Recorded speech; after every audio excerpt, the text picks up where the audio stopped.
sɔgɔmada fɛ foli an b'o bɛɛ lajɛlen ma nin wagati na aw fɛn fɛn sɔgɔlen don radio fréquence la an b'a fɔ aw ye ko aw ma fili kɛn yɛrɛ radio sabanan min ni ale sigira Mali kɔnɔ Wolofabugu Bolibana sugu la bi sɔgɔmada in na kunnafoni minnu ni olu b'an bolo kɔrɔ yan sa kunnafoni di gafew ani wulikajɔw ka kunnafoni wɛrɛw olu faralen ɲɔgɔn kan ni Ala sɔnna ma aw balimakɛ n'aw denkɛ n'aw jɛɲɔgɔnkɛ Keriba Samake olu di aw ma bi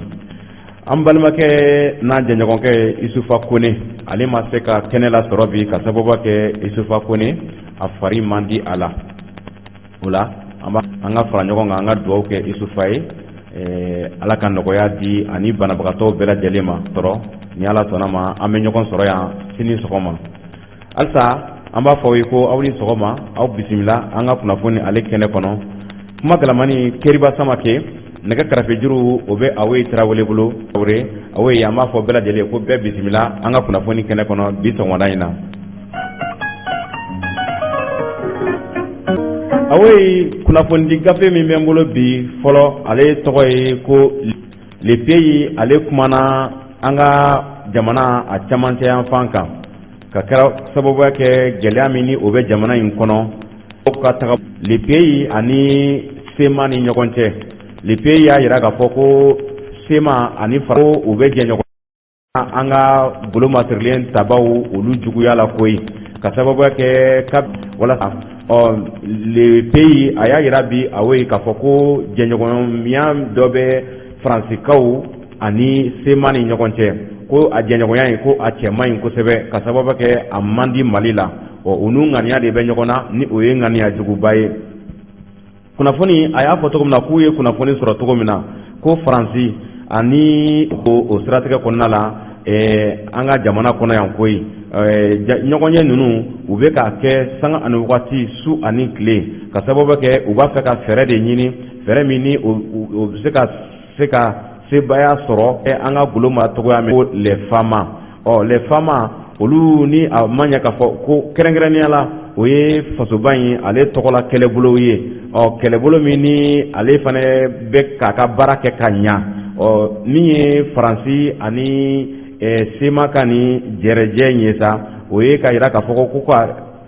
a ɲɛɲini walasa sebaya o kana se ka sɔrɔ faamaw fɛ cogo si la kabini Irisilakaw olu ka nali fɔra sa a ko ma kɛ ko ye min taara Faransikaw jimin sira fɛ kunnafoni kɔni olu bɔlen don ka cun ka min kelen don ka jira k'a fɔ ko Choguel Kokala Mayiga kabini ale sigira premier ministre la ka jamanakuntigiya k'o di Asimi Goyita ma ko Faransikaw ko u dusukun tɔɔrɔla koyi a ma diya u ye a ye Faransikaw ɲɛ bilen o de kosɔn Faransikaw y'a ɲɛɲini cogo a bɛ ten ni o ɲɛmɔgɔya bɛ ɲuman ye o de kɛra tagabolo min ni o man di Faransikaw ye Awe ye kunnafoni y'a fɔ cogo min na le pays ka bi bɔlen kɔnɔ y'a fɔ cogo min na ko min ye Asimi Goyita ale ni Choguel Kokala ka cɛsiri ye fasoba in bɛ se k'a yɛrɛ sɔrɔ cogo min na ko o tagabolo ka ɲi Faransikaw ɲɛkɔrɔ nka a man di u ye a ka di faso la a ka di Mali la nka a man di Faransi ye n'i y'a jateminɛ ninnu y'u ka baaraw kunfɔlɔw k'a daminɛ ni jumɛn ye yuruguyurugu o kɛlɛli an fɛ yan ani ka kɛlɛbolo minnu bɔra jamana wɛrɛw la ka na Maliba kɔnɔ k'a ɲini walasa o kɛlɛ tagaw kɛ ani walasa min ye banbaganci jatigɛwale yakubali an ka fasoba in kɔnɔ o ka se ka dabila cogo min na hakaja u ka baara daminɛ tuma la ko dɔ tun bɔra banbaganciw ka waleyaw la koyi ka sababu kɛ min ye kɛlɛbolo minnu ni olu bɔra jamana wɛrɛw la ka na an jɔ u jɔyɔrɔ la wagatinin na nka n'i y'a jateminɛ Faransikaw ka kɛlɛbolo minnu bɛ a la ko tiɲɛ yɛrɛ la ko u kɛlen don k'u bolo jigin bi koyi ka sababu kɛ an la sa n'i ye Asimi Goyita a ka kumaw jateminɛ o ye ko Faransi ale de ka a jɔyɔrɔ la walasa camancɛ fanga in ni o ye transition ye a sigikun ye min ye o ka se ka ɲɛnabɔ ka ɲa nka ko n'a fɔra ko Faransi waleya min bɛ ka ye Faransi bolo o ye walasa an ka jamana in a tɔ ka se ka coro ko ni ye Macron jateminɛ Emmanuel Macron no ale ye Faransi jamana ye ko a bɛ ka ko sugu bɛɛ kɛ walasa Mali bɛ ka ko kɛ walasa Mali ka bɔ nɔgɔ la ko olu kana se ka ɲa u bolo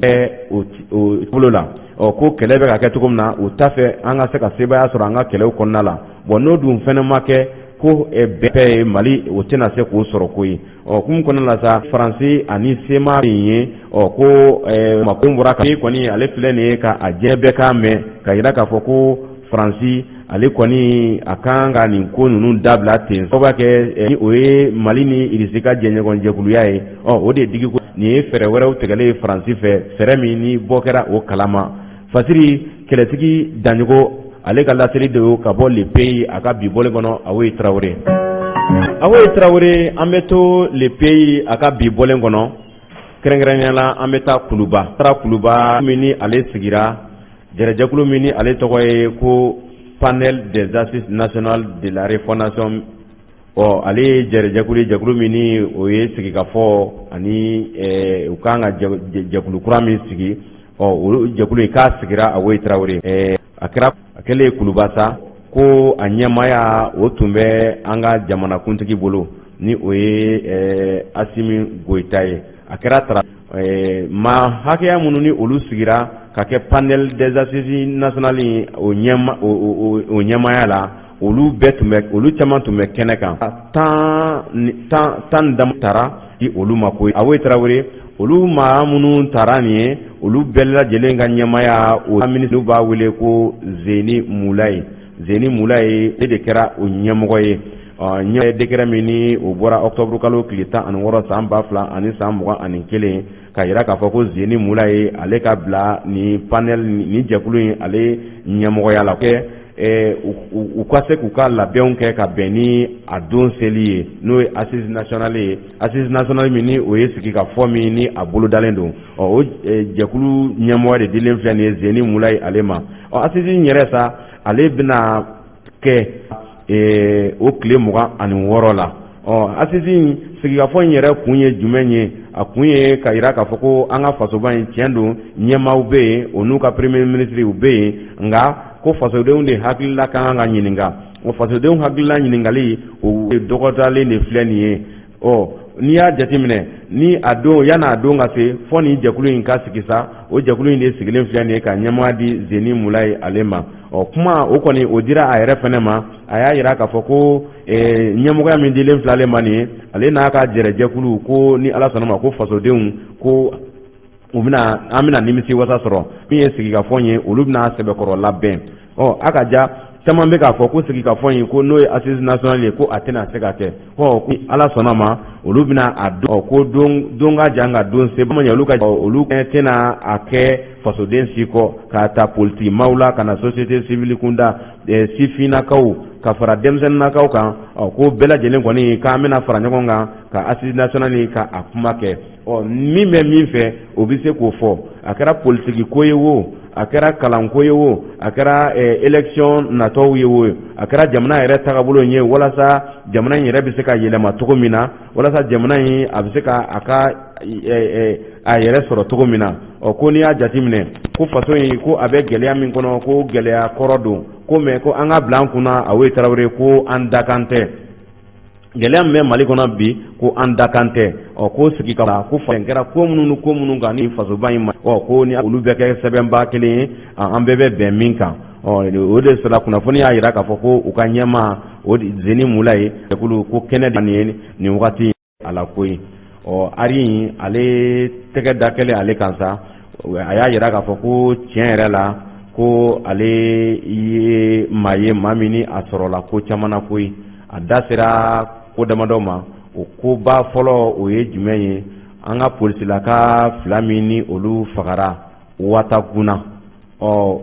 ale ka sen tun bɛ o la a yɛrɛ da ye ko gendarmenakaw bolo koyi wa ko n'i y'a jateminɛ nin dɔgɔjɔ in senfɛ Ansongo ye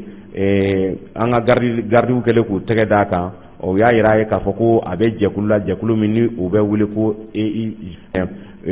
o ye jɛkulu ye ni ale bɛ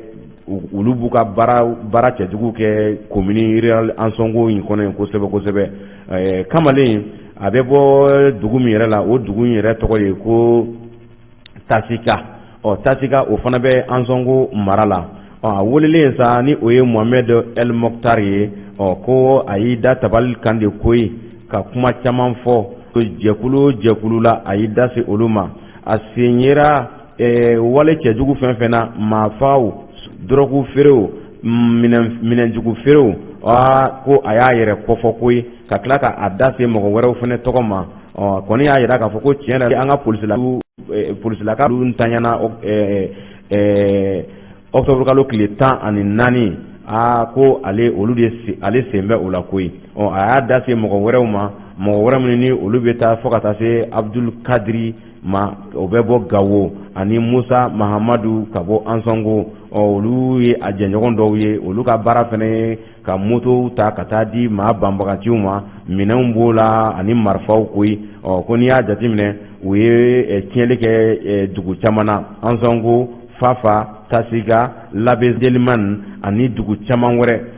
tiɲɛli kɛ ninnu bɛɛ lajɛlen a kɛra jɛbɛ wele ko sa an bɛ don min na bi tɛgɛ kɔni dalen don ale kan yanni a ka kiriw olu ka kɛ Awoyi Tarawele kunnafoni an y'a bɔ indépendant kɔnɔ.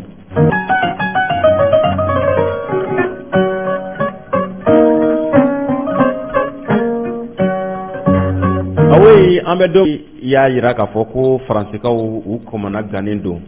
ka sababu kɛ kabini Choguel Kogala Mayiga a taara kuma ONU ka lajɛ kɛnɛ kɔnɔ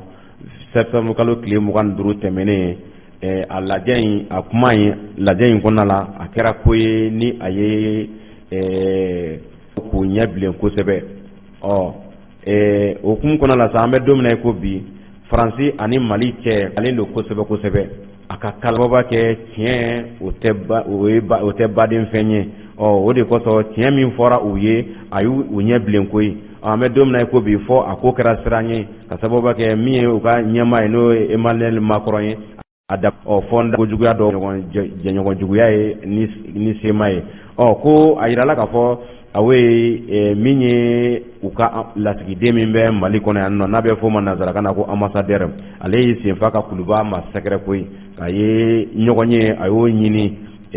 Emmanuel Macron ale tɔgɔ la Awoyi kalasa ale bɛ se ka ale ni an ka ɲɛmaaw bɛ se ka ɲɔgɔn ye cogo min na kɛrɛnkɛrɛnnen la ni o ye an ka premier ministre ye Awoyi u ye ɲɔgɔn ye kɛ ɲɔgɔn ye min ni ale kɛra u ye ɲɔgɔn ye bannen kɔfɛ sa ɲininkali ambassadeur a y'a yira k'a fɔ ko ale ni Choguel Kogala n'a a jɛɲɔgɔn dɔw ko u kɛ kuma la segin u tɔgɔya kɔrɔ la ko o de ka di ale ye n'i y'ale kɛlen ka kariya ka ɲɔgɔn ye k'o ɲini an ka ɲɛmaaw fɛ o kɔrɔ de ko a cira de nin b'a yira k'a fɔ ko Macron a b'a fɛ k'a ko ɲini duguma sira fɛ koyi militaire ye sa u kɔni u sigira ka kuma kosɛbɛ a y'a yira k'a fɔ ko tiɲɛ yɛrɛ la min ye Mali ani Faransi cɛ ye ko k'a ko lajɛ halisa walasa an k'an tɛgɛ di ɲɔgɔn ma ka banban ayiwa o tɛ se ka dɔw ma lasabati o tɛ se ka kɛ ni tiɲɛ ye Choguel Kogala Mayiga a fɛnɛ a ma bɔ a kuma jogo jugu min ye n'o bɛ Faransi ma a y'a da se o ma kosɛbɛ a y'a yira k'a fɔ ko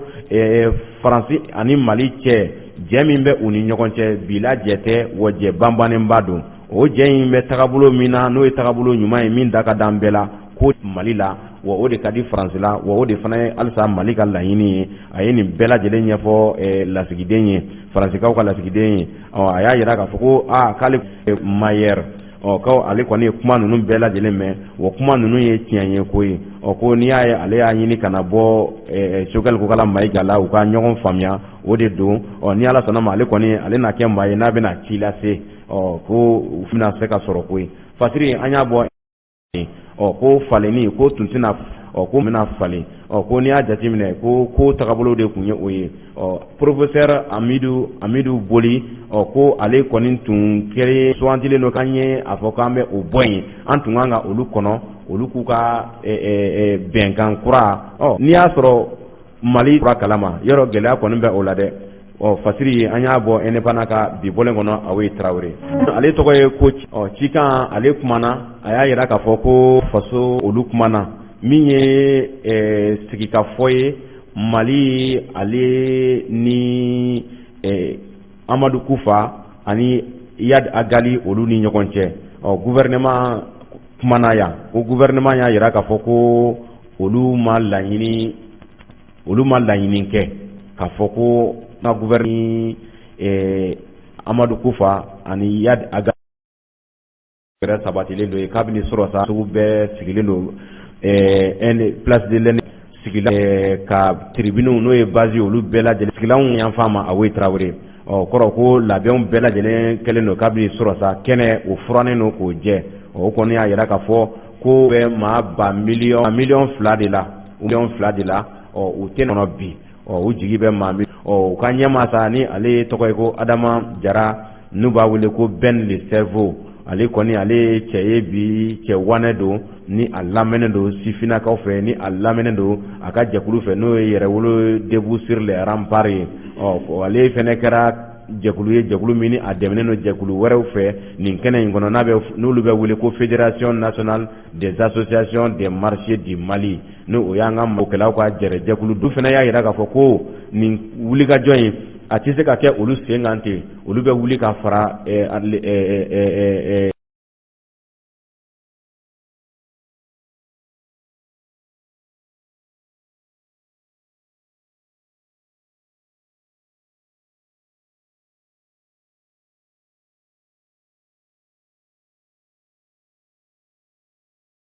ni Ben le Cerveau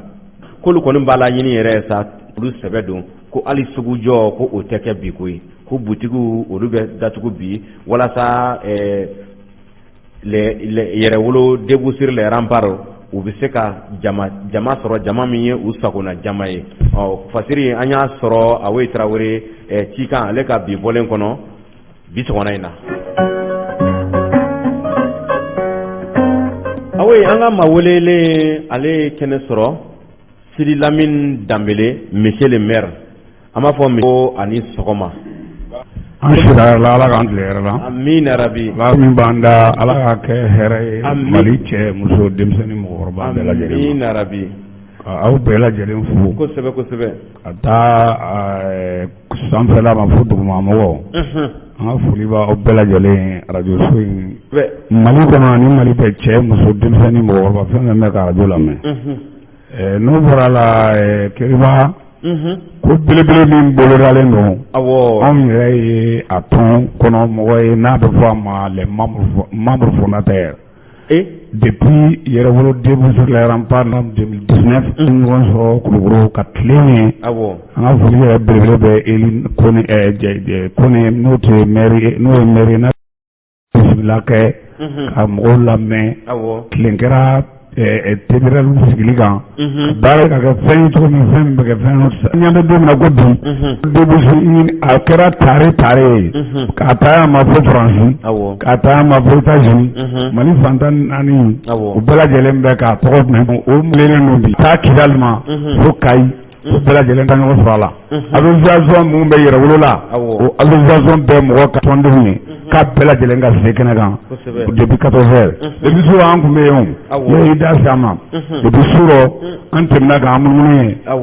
tiɲɛ la a kɛlen komi dugu jɛlen don komi M5 ko tuma nin ko in na seni M5 faralen don a kan i ye jɛrɛjɛkulu min fɔ denmisɛnnin jɛrɛjɛkulu olu faralen b'a kan a bɛ fɔ min ma CPM ani a bɛ fɔ muso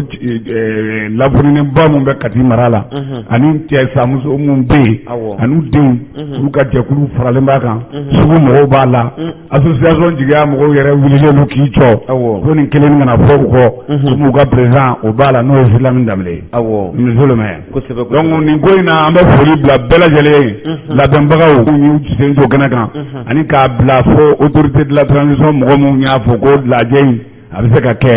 tuma bɛɛ ale de bɛ a ma se fana b'o olu ye ani Mali kɔnɔ kɔnɔna n'a kɔkanna ale de bɛlen o bɔlen kɔ a la kuma min b'an bolo k'a fɔ fasojɔ kuma don n'i nana mɔgɔ fɛ yen k'i b'a dɛmɛ ka ye n'i nana mɔgɔ fɛ yen k'i b'a dɛmɛ a den faga dɛmɛ bɛ se ka kɛ a ka du cili ye dɛmɛ bɛ se ka kɛ i ka dugu wulili ye dɛmɛ sugu jumɛn n'an b'o fɛ an y'o de laɲini o de y'a to bɛɛ bɛ kule la ko Waginɛ Russie k'u kana il y a très longtemps Russie laɲininen don mais an bɛ don min kɔnɔ ko bi a tɔ tora panko kelen ani ɲɛ wɔɔrɔ ye pour que k'an ka jamana minɛ o tuma la k'i sɔnni da nanbaratɔw ni dugundugunni mɔgɔ min b'a dɔw kun o dɔnnakari dɔw de ye Faransi wele mun ye France wele bi France nenine ko a bas la France a bas la politique française a bas la CEDEAO a bas leur politique a bas la ministre a bas leur politique a fɔ kun tɛ dɔwɛrɛ ye a ma fɔ ko français kaw mun bɛ yen Mali jamana wɛrɛ mɔgɔ b'u la a ma fɔ ko mais politique min ɲɛsinnen bɛ ka Macron n'a ka mɔgɔw ma ka ɲɛsin an ka jamana ma n'o bɛ taa kɛ waleya ye ka jamanaden caman baden sigi kɛ a ka hakili tan olu b'i jɛ olu b'u jɔ u ka wari b'an bolo dɛ olu b'u jɔ an bɛ mobili min kɔnɔ dɛ e fato hakili ye an t'o kuma la a fɔra de an bɛ mobili min kɔnɔ an bɛ u ka to min dun an b'u ka basi min dun an b'u ka baara min boîte de conserve min ta Kérouda Isuba olu bisimila ye président yɛrɛ y'a ka délégation wuli yan Kafunɛ Kɔnɛ a sara mais a ka denbaya kulo b'a la wulila yan ka taa a bɛ bɔ min ma Sidiki Nfa Konate faisait partie de la délégation a ma sa tulo bɛ n kana u taara u ye maramafɛnw ye u tun ka maramafɛn ka ca nin kɔni a n'a caya n'a dɔgɔya aw man kan ka to ni nin ye a ye nin di an ka armée malienne ma mun n'aw ma kɛ c'est que Ibrahim donc quand il a accepté ko jatigiya o jatigiya de wolola dutololi nin kɔnɔ o mɔgɔ kelenw de tilara k'u jɛrɛ fara k'u ɲɔgɔn kan dɔw ko kalo 6 aw ni Alahu Taala cɛ yɛrɛdɔnbali min ko kalo 6 aw ni Ala na kira cɛ mun ko k'a da ye san 1 ye o bɛ san joli la bi tiɲɛli min kɛra jamana kɔnɔ kɔnɔdimi tɛ ɲɛdimi don bɛɛ ɲɛ b'a la donc o kuma o hukumu kɔnɔ o de bɛ bɔ ko yira Macron a n'a ka cɛdenw na a n'a ka ɲɛlenninw a n'a ka catiribɔlaw k'a f'u bɛɛ lajɛlen catiri bɔ an to o kɔnɔ an k'o de an ka population ka kisi an k'o de an ka jamana ka kɛ jamana ye awa n'a wulila ko tuguni olu mɔgɔ kelenw de bɛ bɔ Mali la yan ou bien ka émissaire ci k'a feereya o aw ka nin bɛɛ bɛ wuli ka na taa minisimaw la k'a fɔ ko tuguni n'a bɛ f'o ma ko les anciens élites politiques on s'en fout de ne c'est-à-dire que i ye san joli kɛ i bɛ jamana min kan o jamanaden bɛ ɲani na n'a ye mais an m'a taw da dɛ an bɛ ka taabolo de lajɛ k'u dɛmɛ ni waleya Asimi Koyitaw Isogɛli Kokala Mayigaw ko kɛlɛkɔrɔ fɛn fɛn bɛ yen ni furugufurugu b'an ni ɲɔgɔn cɛ k'an ko an ka kɛ bi tonso fiyɛ wara wanjalankan ka fara ɲɔgɔn kan ka Mali bɔ